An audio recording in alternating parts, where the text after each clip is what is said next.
Welcome to another episode of Fabitgarage. So in this episode, we're gonna pretty much button up the car. We're gonna put the bumper on.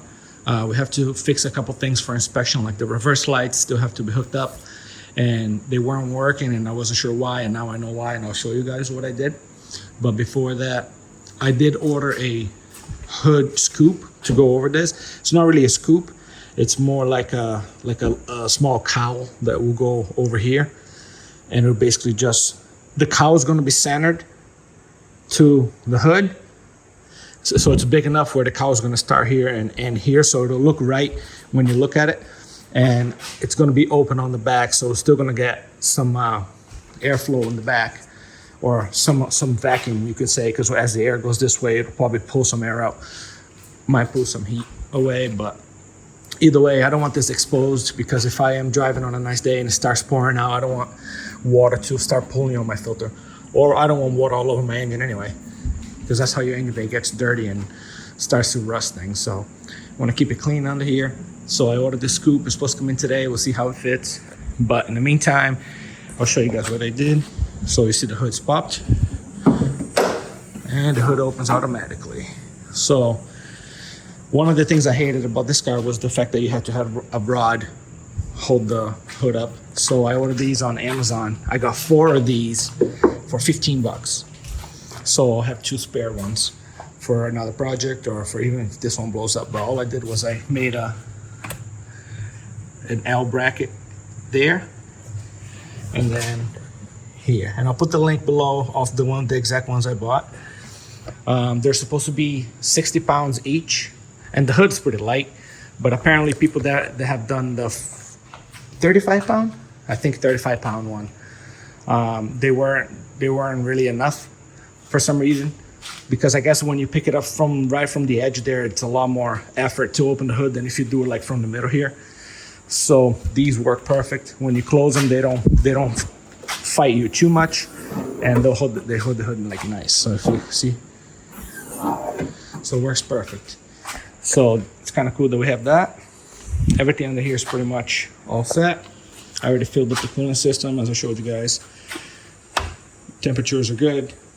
So now I'm gonna show you guys what I had to do for the reverse lights, because that's one of the items for inspection that has to work.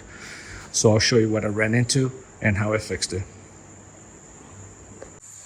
All right, so we have here the wiring diagram for the Miata. And the only reason why I need this is just so I can get the wire colors. I don't really need it because I'm not using a Miata transmission. But either way, on the side of the T5, if you're using a T5, you're gonna see a pretty much a reverse switch. Then basically when you put it in reverse, there's a plate that moves inside the transmission and push this ball in and gives continuity from here to here. So when this is on the open position, like right now, you should have no continuity between these 2 pins. This one did, and I thought it was weird because I bought this transmission used, but I thought it was weird that it had continuity. So I actually have another parts T5 trans, and I went there and I took the sensor and I was like, oh, that looks different. So this looks like a neutral safety switch. So the T5 has a neutral safety switch on the top. It has a reverse switch on the side, and then it has the VSS, which is the vehicle speed sensor. So I think what someone did, they weren't using the reverse lights. Maybe it was a race car or something. And they just to plug the hole, they put the wrong switch in it. The right one is actually this. So this one here, you can see how the pins stick up. This one here, when you put a fluke meter here, it has no continuity right now. It only has continuity when you put it in reverse and that plate pushes this ball in. That's when it will give continuity. So the way this works is, you have power coming from the fuse, so you're gonna go manual transmission. Power will stop right here, and power cannot go anywhere because it's not connected to the reverse lights. Once you put it in reverse, you engage this to this, and now power flows all the way down to the bulb. So you're always gonna have power on one of them with the key on or the car running, and not on the other until you put reverse. This one connects to this, sends power to the bulb. So the way this one has continuity all the time.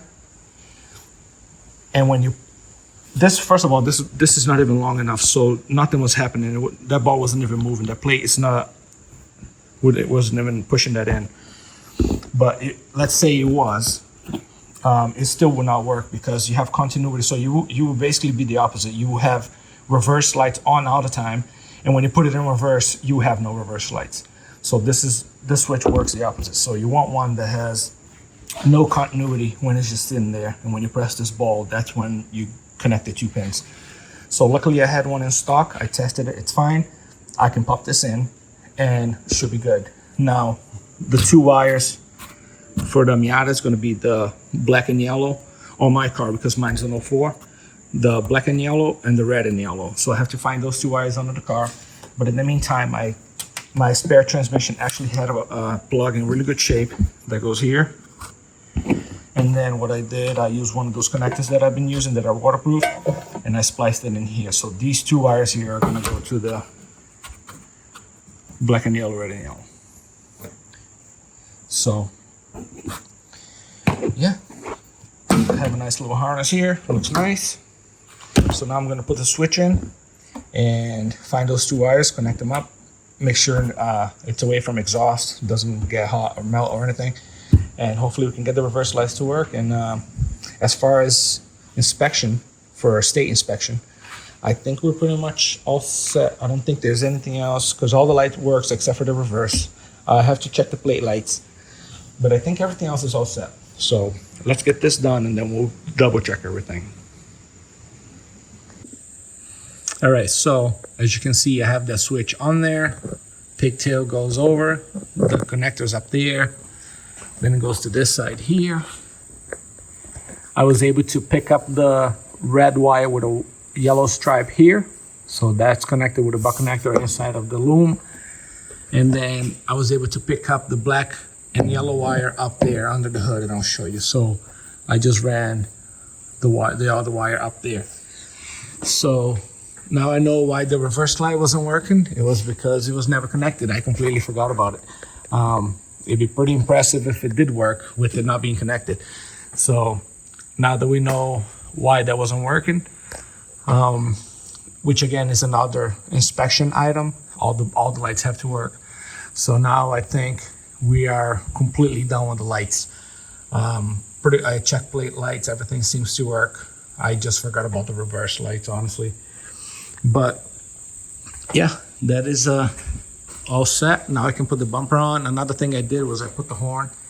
I knew the horn worked, so I didn't really make a big deal out of it. So I just installed the horn there on the Miata, regular Miata horn, and the horn works, so we're good. So now I can put the bumper back on.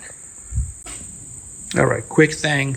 So I was able to find the black wire with the yellow stripe down there, but sometimes when you splice the wire, you'll see that the copper inside is like black, and it'll still work, but I don't really like it. So basically I traced the wire all the way up here. So this main harness here, it comes out of inside of the car and meets this fuse box and goes down.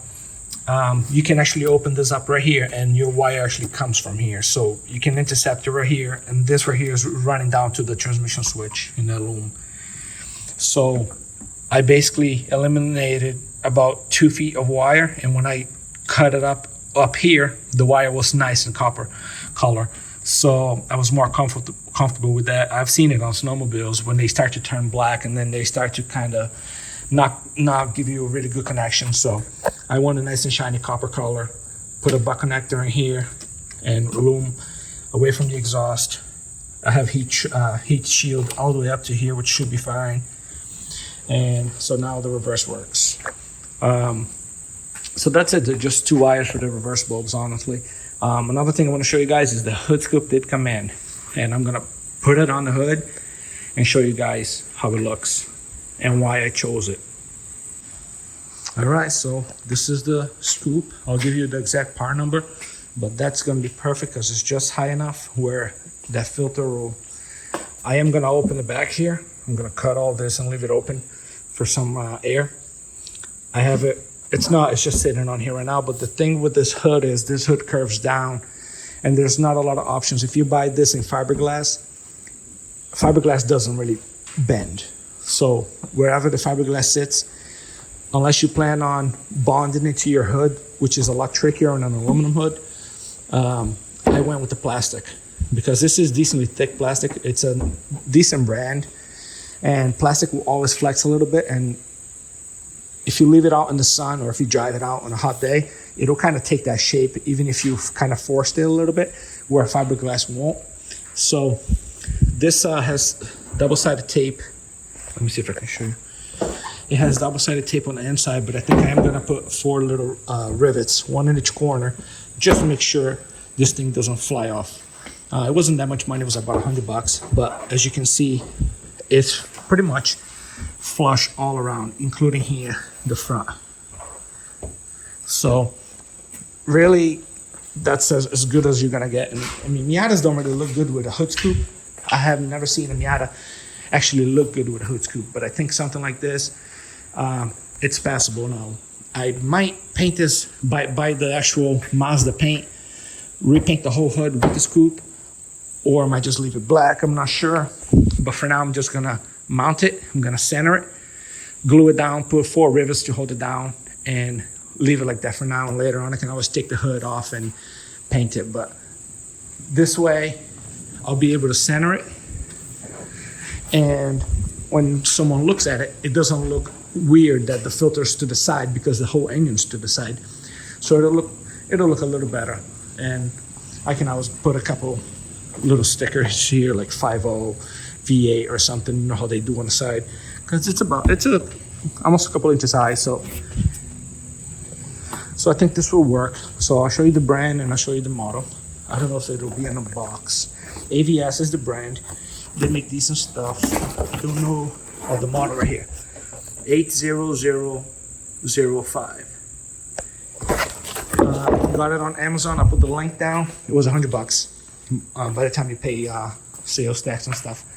But for $100, I mean, it's kind of hard to beat it. You know what I mean? You can probably buy a fiberglass one for $100, but if you feel like doing the work to bond it to the aluminum hood and make it like a legit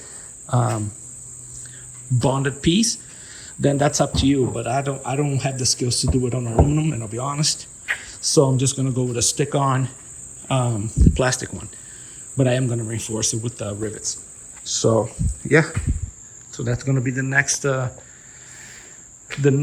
install will be this scoop here. I did, as you guys saw, I put the horn there. I sprayed some wax on it so it won't rust. So the horn works. This hook here, I threw a coat of paint on it. It was aluminum, but red aluminum, when you leave it in the sun, turns pink. So this is just in case I need to hook it on the front and pull it or something.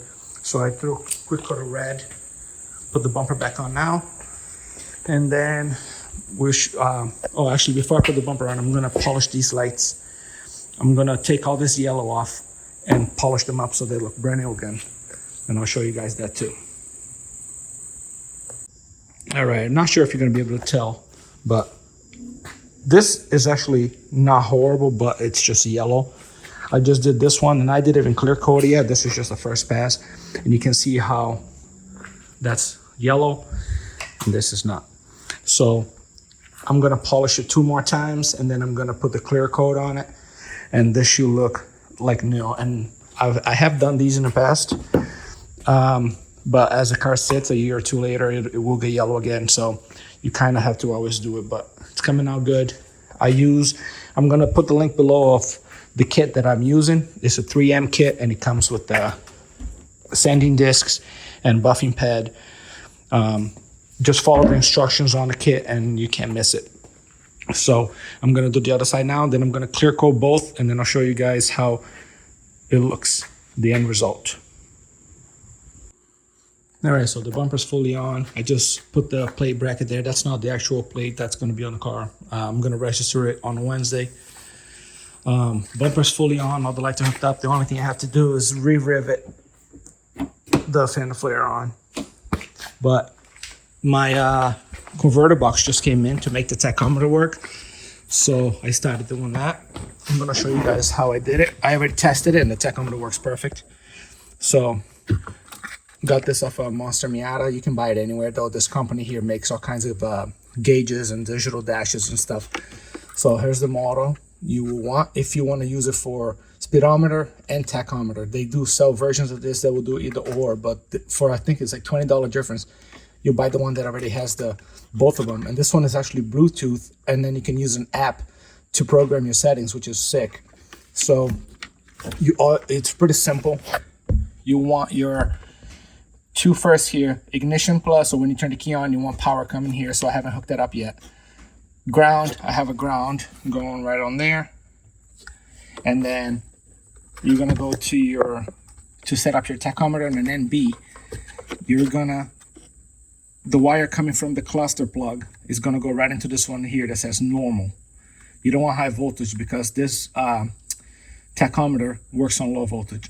So you're gonna want the black plug. There's two white plugs and a black plug. The black plug, I don't know what pin this is, but you want the green wire with the orange stripe, I believe. But either way, if you're looking at the plug like this, right, it's the first pin on your right. So again, you hold the plug like this. The first pin on your right, that's where you want coming out of here. This wire is going to go to the box. So I have power ground to power this up. I have my output, which is normal output, going to the gauge. And then for input, which is the third one from the bottom, that's going to come straight from my distributor. Now, my distributor, because I'm doing a carburetor, already has a tachometer output. So if you see here, I don't know if you'll be able to see, tach, green wire. So I already have a tachometer output, but if you're doing EFI, then I'm not going to really be able to help you because I don't know exactly what you guys are going to be running. But if you are doing carbureted, if you are using an HEI style distributor, hook up the green wire straight to that input and you have RPM. And the cool thing about this is you can actually open the app, which I cannot show you because I'm using my phone to film these videos. So you're gonna open up the app and you're gonna go on the tachometer, and all you have to do, and I verified this, all you have to do is go under tachometer, and let me tell you guys the name of the app first. All right, so the app is called Dakota Digital, which is the name of the company, accessories. So go on your Apple store or Android store and just type in Dakota Digital accessories. It'll be an app with a green picture on it. And once you open that up, it'll bring up a screen that says Bluetooth. And as long as your key is on, as your car is running, it's gonna find that automatically. So once it finds it, you click on it, it's gonna open up a 5 different option menu, and then you're gonna go into tach. Once you go into tach, you're gonna see a screen that you can select how many cylinders in and out. So because we have this tachometer is made for a 4-cylinder, and obviously we have a V8 now, so we have to set it all up so it reads correctly. So you have to put it in as it's coming in, signals coming in from a V8, but it's going out to the cluster for a 4-cylinder. So once you put that in there and you click save, it'll automatically save it. That does not have to be hooked up to battery to save its settings. So if you do have to change your battery or something like that, you will not lose your settings, but you do need the power and ground all the time when you're using it, obviously. But so I set mine up, I click save, I hooked up the timing light, and I started up the car, and I adjusted my idle speed is usually around 750 to 800. So I adjusted my idle speed to exactly 1,000. So my car was idling at 1,000 RPMs. And with the timing light, I confirmed it because I have a digital timing light that shows the RPM. So then I went on the app, I did the 4-cylinder, 8-cylinder, and then there's options for you to adjust it. If yours is a little off, it'll give you option to plus or minus. Mine was already that on, so pretty much my tachometer was exactly at 1. I'm idling at 1, so it was perfect. I revved it a couple times, it works perfect. So that's pretty much it for the tach. Just got to hook up one wire on the back of the black plug, and then your input, which will be coming from your computer if you're running EFI, or in my case, my distributor. And then just tuck this module behind there somewhere and you're good to go. Put the cluster back on and you have a factory tachometer working. Another quick thing, if you guys don't want to deal with the stock vent on a Miata, having to remove it, these actually really stuck in there, and to remove this is kind of a pain in the ass. It supposedly just comes right out, but it does clip on the side, and if it's been there for so many years, it'll be kind of a pain in the ass. Then you got to disassemble this ball on the side and then kind of grind a little bit depending on the size gauge you have. So they actually sell, you can buy this in many places, but this one here I got from Etsy, and it was like $14. It's really cheap, and it's really good quality, extremely good quality, nice and thick, doesn't flex, very nice piece. It has the indents here. It'll go exactly where the factory one is, and then you can just slide your gauge, and it's perfect size. This is extremely smooth, so you can sand it down and paint whatever color you want. So I'll most likely be using this on other areas. If I just got a comment asking about adding an oil pressure gauge to this, and I thought it was a good idea. So maybe in the future I'll add a digital oil pressure gauge here just to make sure I have oil pressure, because the Miata stock gauge is kind of a dummy gauge. So if you're interested in one of these, I did not make these. I got it off Etsy from a guy named Ron, and he has a store that's called 3D Motorsport Studio. And the cool thing is he actually has three of these. This is the basic one. He actually has one that there's cuts all around, so it'll still blow hot air around the gauge, which is really cool. And then he has a third one where it'll actually be angled towards you. So definitely check it out. Very good price. And that's where I got this one. So if you guys are interested, I'll post a link on the description so you guys can check it out. But very, very good product. So yeah, let's get things sorted out and finish up this project. All right, so the cluster is all back in. The converter box is behind the cluster, just tucked in there. Tachometer works perfect. Is exactly what the timing light says it is. So that works out. The speedometer, however, is not working right now because my transmission did not come with a vehicle speed sensor. And I actually looked in there, and there is no gear inside. So I will have to drop the transmission, install one of the plastic gears inside of the transmission to turn the sensor that goes on the side, which is also missing. So I'm gonna have to do my homework and see where else I can get signal. Maybe I can just put in a wheel speed sensor and wire to that, or maybe get a hall sensor or something. I'm gonna do some homework and see what I can do for a speed sensor. There is a ABS sensor on my rear diff that maybe I can wire it up to that and then adjust it. I don't know, but we'll leave the speedometer alone for now. I might even buy one of those digital ones that show GPS. It shows live GPS speed, which is pretty accurate.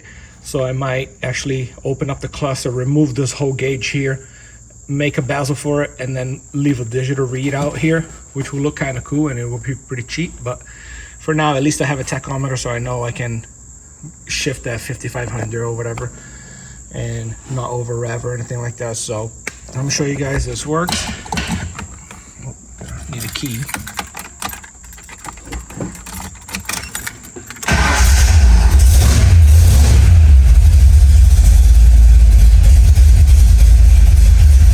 Works perfect.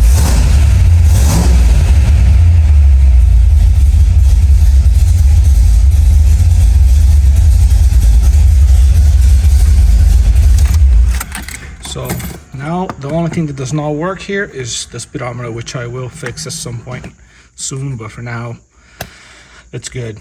So left to do is the hood scoop. I have to figure out if I'm gonna open the back or not, because if I open the back, then it's really gonna just catch water.